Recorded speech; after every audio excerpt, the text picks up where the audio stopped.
Hey there, so today I'm going to talk to you about my mobile chicken setup, why I do it the way I do it, and all the gear that you will need to do something like this.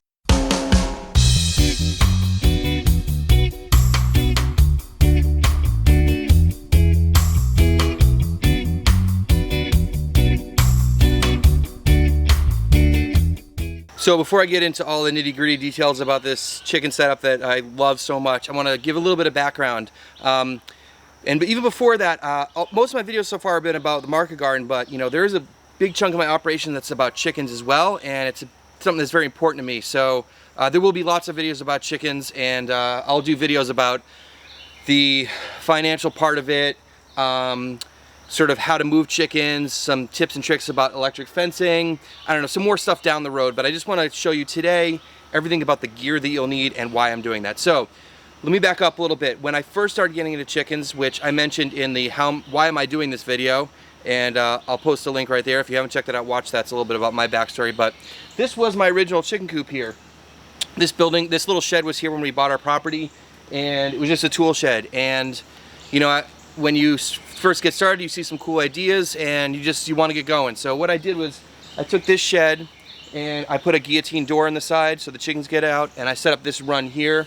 And this run is completely covered with netting as well. I was really worried about predators here, and it's something you should always be concerned about. Predators are everywhere and they're gonna try to get your chickens, so you gotta do what you can to keep them out. Now at some point, this was way before the farm started, we were buying and selling all these crazy chickens and they got MG, and we had to, the only way to really get rid of it is to remove the chickens from your property entirely, wait a little while, and then get new chickens. So we gave them to somebody, full disclosure, and that was all good. So we started back over, but I didn't want to do it the same way, and I'm just not a big fan of static coops in general. I think it's gross how they sit in their poop all the time unless you are like meticulous about cleaning it out, but even so, there's just so much poop, and I don't like cleaning poop. I mean, who likes cleaning poop? So I went to the mobile setup, and that's been great.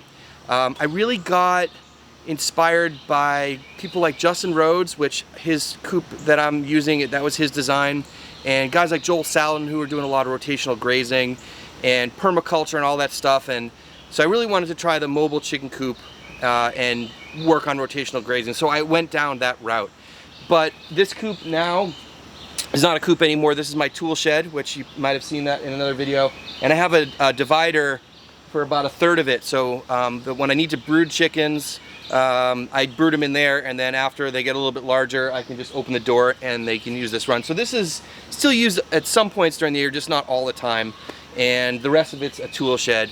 And so that's sort of how I'm using this space here. So let's go over to the where the chickens are now, and I'm going to show you all the details about all the gear you need and why you should do it. One of the main reasons for switching over to a mobile chicken system is for the health and well-being of the chickens. And since we've switched over to this, we haven't really had any health problems whatsoever. And you know, if you get in on Facebook groups or chicken forums and stuff like that, you'll see, oh, how do I treat for this and that? Like, and I saw Justin Rhodes talking about how chickens never really get sick that often, and I didn't really believe it, but you know, they're outside all the time, and you know, the other thing is I move them all the time, so they don't stick around and hang out on their poop very often. So it just seems like a much healthier situation. That was the biggest motivation for doing this sort of setup here, but there's a lot of other benefits too.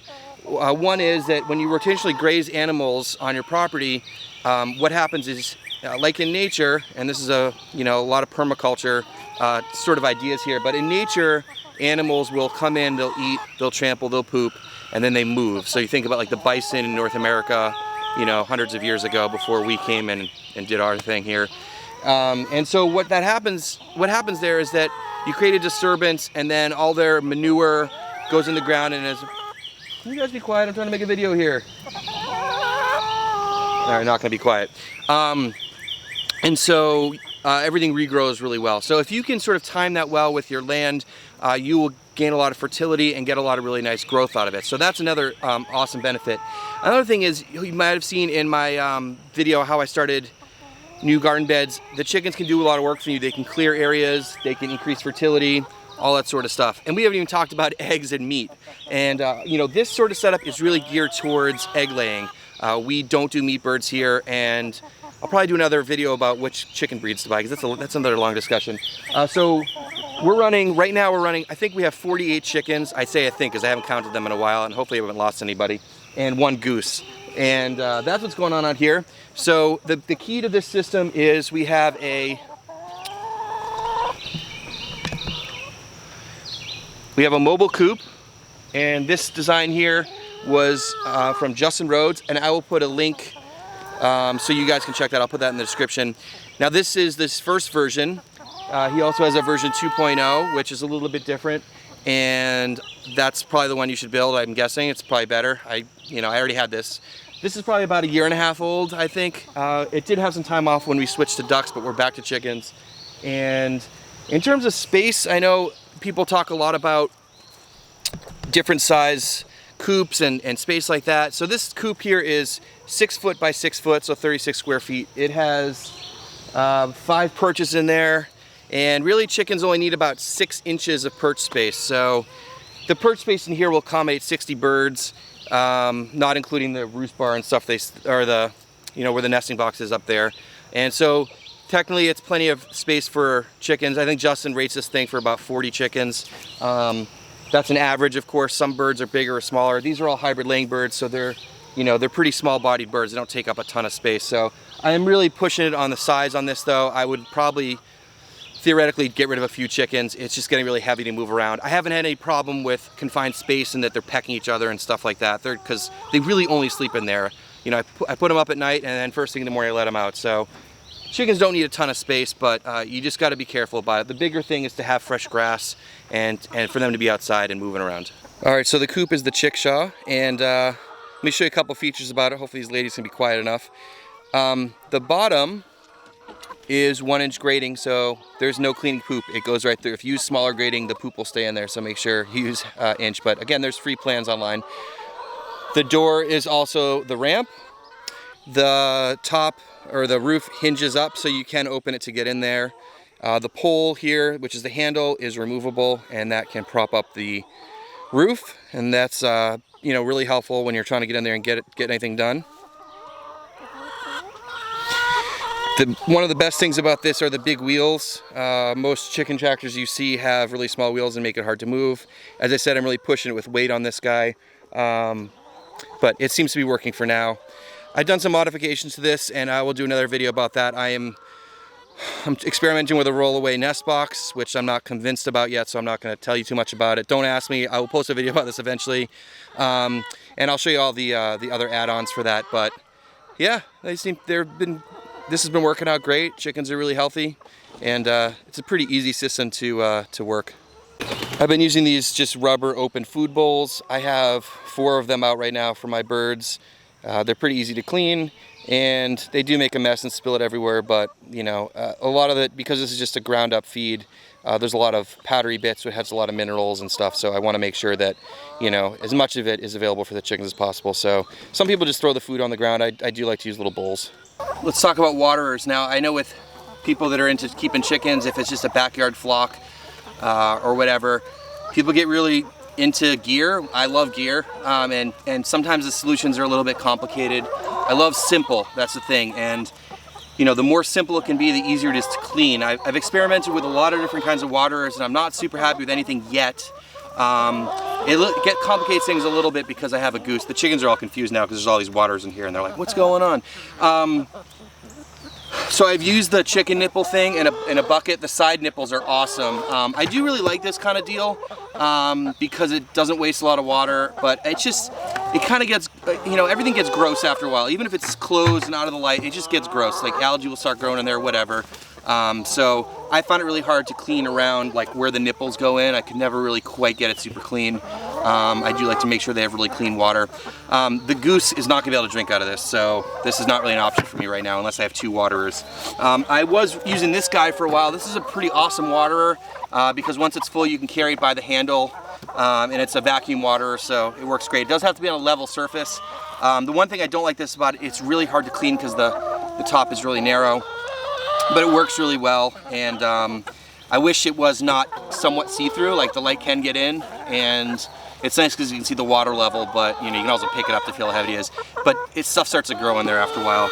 I did recently switch to this guy, the old standard, the galvanized metal one.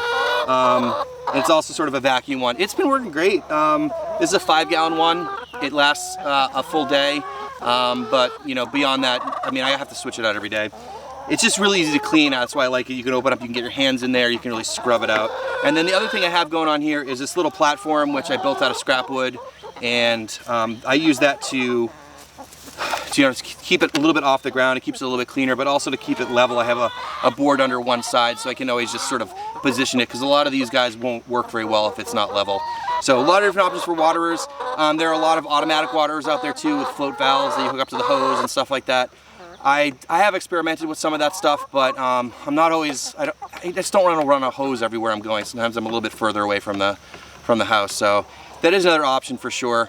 So there's a lot of things out there to consider, but just keep in mind, like, if you can't clean it well, you're not going to clean it well. So that's my biggest thing, is being able to clean it. So this system really would not work without this portable electric fencing. Now, I buy all my fencing stuff from Premier One Supplies. I will leave a link in the description below for all the gear that I use that I can think of, all the parts. They have a lot of different options. They're an amazing company. They have great customer service. Their products are top notch, and I just feel like they're kind of the standard. So if you're interested in any of this sort of electric fence gear, not just for chickens, but for deer and other pests and all sorts of garden stuff, like check the sheep, whatever, like check them out. They have everything you need, and their website's great. They have a great catalog. As I said, you can call them and just ask them questions and they'll tell you exactly what to get. But I'll just let you know what I've been using. This is the 48-inch Poultry Net Plus. They make it in different heights. 48 is the larger one for chickens. It's spaced a little bit tighter at the bottom than it is at the top. And the original Poultry Net, the poles were further apart, so these are a little bit closer together. Now, if you had a really big, flat, wide open space, I'd say that the other one is a little bit more cost effective, but mine's super uneven. There's lots of ruts, and I like to have you know, the poles closer together. The other thing that I really like about it is that the bottom of it has got a dual spike, and so you can really, you know, you can step that in, which is awesome. So that's really about the fencing. Right now I'm running 150 feet on this with these birds right now. They sell it in 100-foot and 50-foot sections, so I have a couple different fences. I have 200s and a 50, and that just gives me some flexibility. You can add them and subtract them as needed, or if you need to split up birds into 2 flocks, that sort of thing, you can do that. There's just so much flexibility, and you guys, I keep saying, like, portability, flexibility, you know, simplicity, all that kind of stuff. I just absolutely love it. So if you do go this route, just a couple other things I'm going to point out here. These are called fiber tough posts, I think, and they're only a couple bucks a piece. Definitely buy a bunch of these. They're super handy. And one thing is, they're great in the corners, because sometimes the post doesn't really wind up in the corners, but it's just putting a couple around gives a lot of rigidity to it. You can see here is where 2 of the fences come together, so I put one in here and just tied it. And then the fences just connect together with a simple clip here. But even places like over here, you know, anywhere you need it, or if somewhere it's sagging, you can just add these in. So these are a great little thing. I would say at least 1 per corner, and then, you know, a couple more. I have like a whole bunch of them. I just use them all the time. And, you know, if the fence is in one spot for a little while, as you get in and out, it'll start to loosen and stuff. So you can always just throw up another post to keep it nice and tight. So we have an electric fence. How do we energize it? There's a couple different options they have, and then they'll be suitable for a lot of different things. Now, when I first started, the chickens were not as far away from the house as they are now, and so I had a plug-in energizer, which I'll show you that setup, and it's a really good backup too. Now, if you know you're going to be within, you know, 100 feet of your house or near an outlet somewhere, it's way more reliable, right? You don't have to worry about things charging. It always works if you have power. They only use, like, I think it's like 1.5 watts, so it's not a big power draw if you're concerned about power usage. But I did recently get this this solar energizer, and so far I've loved it. It's like, it just simplifies things a lot for me. Again, like if I'm in a real shaded area, I'm not sure yet. I haven't used it that long, but it's been working great. I think I'm also, you know, getting quite a bit more power to my fence, which is really neat. Yeah, there's a battery inside. There's a solar panel on top, and it pretty much, you know, there's a grounding rod underneath. You always have to have a grounding rod for your energizer, no matter what kind of energizer you're using. The grounding rod is a spike that's built in on the bottom, and then there's just a little clip here that clips on the fence. So pretty straightforward. So either way, but you know, let me show you the other energizer setup that I have. All right, so I'm under the house and it's disgusting under here, but I just wanted to show you guys. This is the plug-in version, and they have different sizes for different amounts of fencing and stuff like that. So just get in touch with them and tell them what you're trying to do, and they'll tell you what size. It's pretty simple. It plugs in. One connector goes to the grounding rod, one goes to whatever you're trying to charge. But yeah, you can hear it clicking. All right, so it pulses. It's not like the old school ones where it just runs a continuous voltage, but yeah, this thing has been super, super reliable. I'm absolutely happy with it. So the line comes out here and then it goes over to a switch before heading out. Let me show you that. Before I show you the switch, this is the grounding rod. I think I have a 6-footer on here. They'll tell you the length of the ground rod that you need, and then it's just attached to the wire. That's attached to the negative on the Energizer. All right, so this is the switch I was talking about. They're really cheap, but I put it here just on and off. It's a physical switch. I like it because where I have it situated, when we come out of the house, you could just shut it off before you go deal with the chickens, so it's easy to remember. Yeah, this is what I've been using for turning the fence on and off when we're using the wired one, and then I just have a really long cable, depending, they sell them 100 or maybe 300 or 500 foot lengths, I can't remember, but yeah, it's another way to just hook it up. It's a good backup, or you know, as I said, if you're near your house, like, it's super reliable. All right, one other thing that I think is really sort of a cheap thing, but also just has been really helpful for me for troubleshooting is a fence tester. And it might be something you'd skip, but it's totally worth the 30 or 40 bucks. I have two that I've tried. This one is pretty simple, runs on a battery, totally just, you can slip in your pocket. It's really lightweight, probably just easy to carry around with you to check. The fence tester has helped me in so many times when I was not sure what was going on, and you can adjust stuff and then figure out, you know, what's changing. So this one is pretty easy. You just push the button and hold it near the fence, and it will tell you, you know, what the charge is. And then this one, I actually like it a little bit better because it's a little bit more accurate, because I'm a total nerd like that. This one you have to stick in the ground to get a ground, and then you clip the lead onto the fence, and it will, you know, has a readout here, and it'll tell you, you know, what the fence is doing. So yeah, definitely pick up one of those if you're getting into this sort of thing, or any sort of electric fencing. A fence tester is crucial. So let's talk about a couple concerns I know all of you guys have if you have not seen or used a system like this.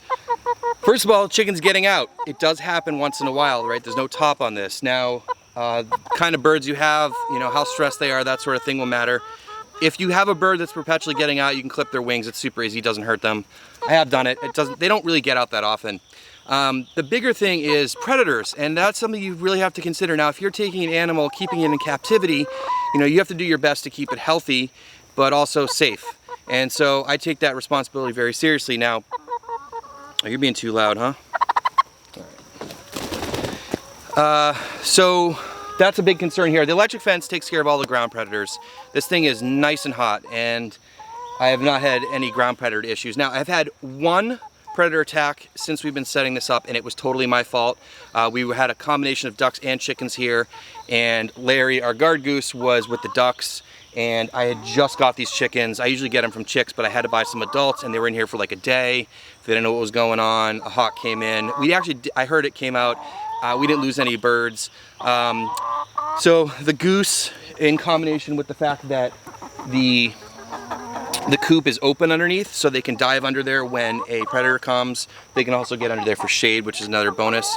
It really hasn't been an issue, and I don't want to just say that I'm lucky. I think it just kind of works. The chickens eventually learn when they hear birds flying overhead that they go dive under there. Our predators here are, you know, we have red-shouldered hawks and we have owls. Those are our big aerial predators here. So again, we haven't had any issues with it. Now, there's definitely user error with all this stuff. I mean, you could forget to turn the fence on. You could forget to lock them up at night. I mean, the other thing is the chick shot is pretty much predator proof on its own. I mean, not 100%, but it's pretty good. So, you know, if someone was able to penetrate over the fence, they'd still have a trouble getting into the coop. So, you know, I have to say, like with predators, I really haven't been so super concerned about it. Sometimes I get nervous when they're sort of at the edge near trees, but, you know, having Larry in here, man, he's always scoping the sky and looking up if he sees a bird. So, and he's bigger than any of the predators are going to get in here. So he can get pretty angry. So yeah, those are the combinations to you know, help out with predators, and really haven't had an issue. Let's talk about our guard goose. His name is Larry. We don't name any of our other birds, but he's got a name. You can see he can be kind of loud sometimes. I got him from Metzer Farms. They're my favorite waterfowl breeder, and if you ever need ducks or geese, I'd highly recommend them. Their customer service is great, and I've had really healthy animals, so they're a big recommendation for me. What's the deal with Larry? Why do we have a goose? Well, again, I got this idea from Justin Rhodes. Larry's a male goose. He is turning 1 next week, so that's pretty cool.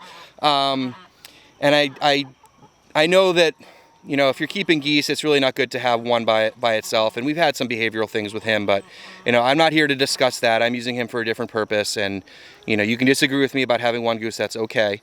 But this has been very effective for me. We've had roosters. They were not very effective at warding predators and protecting the hens. They were more interested in other things. But he has been super, super effective. Some pros and cons. I've seen Justin has switched to female geese. I don't know if he had any, you know, issues with the males. This breed is called a Roman tufted. You see the little poof on the top of his head as I try to follow Larry around. He got a little aggressive with me this spring, and I think that was because it was breeding season and he didn't have a female with him. So again, this is a negative of keeping a bird like this in an unnatural situation, but it's been very effective for me to maintain predators and to keep the chickens safe.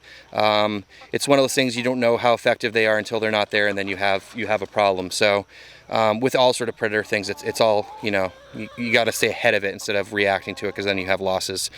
Some things to keep a concern about, you know, having a guard goose. Again, awesome, but you know, they eat a lot. So, you know, Metzer recommends he eats between 1 3/4 and 2 pounds of feed a day. So that's an expense for sure. You see him eating right now. They are kind of fun to have. They're goofy. Larry's happy eating grass too. They can eat a lot of grass as a big chunk of their diet as well. So that can be good. One thing, if you're going to be keeping a guard goose, I recommend you get it as a gosling and raise it with either baby chicks or ducks or whatever you have in your flock. And that way it doesn't, you know, it thinks that the chickens are its flock and it will take care of them.